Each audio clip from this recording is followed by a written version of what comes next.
Assalamualaikum warahmatullahi wabarakatuh. Hai.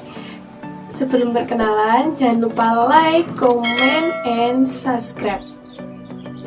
Perkenalkan, nama saya Aiska Firana Khairunisa dari kelas 2 TKJ A.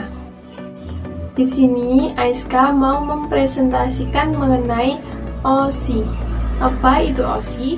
OSI Layer. OSI Layer singkatan dari Open System Interconnection.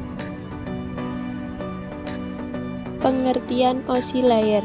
OSI adalah standar komunikasi yang ada di dalam jaringan komputer itu sendiri.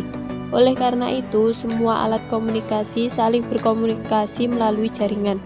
OSI dibuat ISO pada tahun 1977 di Eropa.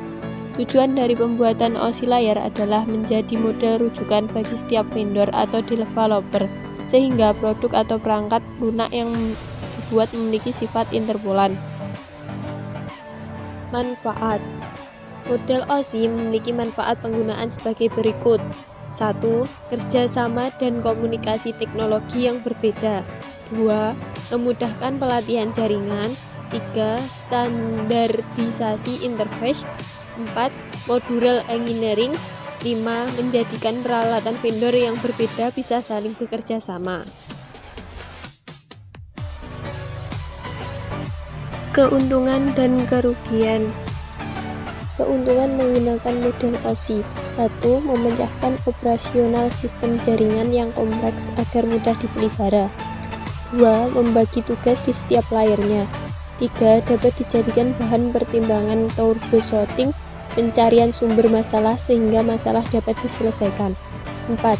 Perubahan setiap lapisan tidak mengubah lapisan yang lain. Kerugian menggunakan model OSI. 1. Lapisan OSI bersifat teoretis dan tidak benar-benar bekerja pada fungsi yang sebenarnya. 2. Mengubah satu protokol tidak bersifat menyeluruh ke semua bagian. 3.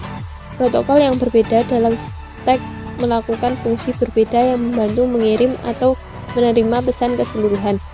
4. Implementasi dalam dunia industri jarang memiliki hubungan yang sama persis dengan lapisan pada OSI.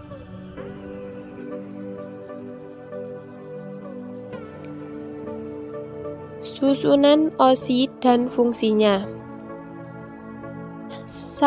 Application Layer.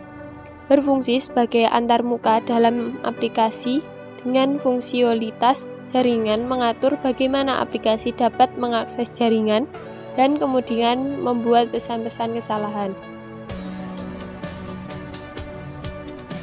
2. Presentation Layer. Berfungsi untuk mentranslasikan data yang hendak ditransmisikan oleh aplikasi ke dalam format yang dapat ditransmisikan melalui jaringan.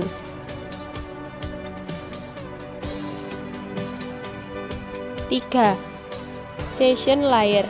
Berfungsi untuk mendefinisikan bagaimana koneksi dapat dibuat, dipelihara, atau dihancurkan. 4. Transport Layer. Berfungsi untuk memecahkan data ke dalam paket-paket tersebut sehingga dapat disusun kembali pada sisi tujuan yang telah diterima.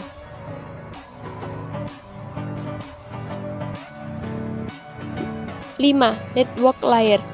Berfungsi untuk mendefinisikan alamat-alamat IP, membuat header untuk paket-paket, dan kemudian melakukan routing melalui internet working dengan menggunakan router dan switch layer 3.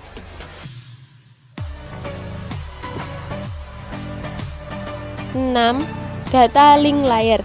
Berfungsi menentukan bagaimana bit-bit data dikelompokkan menjadi format yang disebut sebagai frame. 5.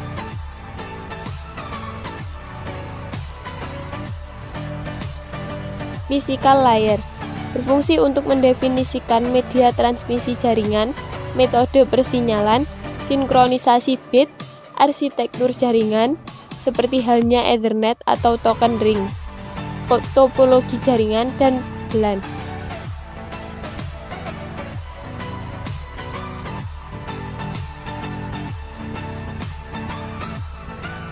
Cara kerja OSI Layer. 1. application layer mengirim data ke komputer lain. 2. Presentation layer melakukan konversi email menjadi format jaringan. 3. Session layer membentuk sesi perjalanan data sampai proses pengiriman selesai dilaksanakan. 4. Transport layer pengirim memecah data dan dikumpulkan lagi di transport layer penerima. Cukup sekian presentasi dari saya. Kalau ada kurang lebihnya saya mohon maaf yang sebesar-besarnya. Akhirul kalam, wassalamualaikum warahmatullahi wabarakatuh. Thank you for watching.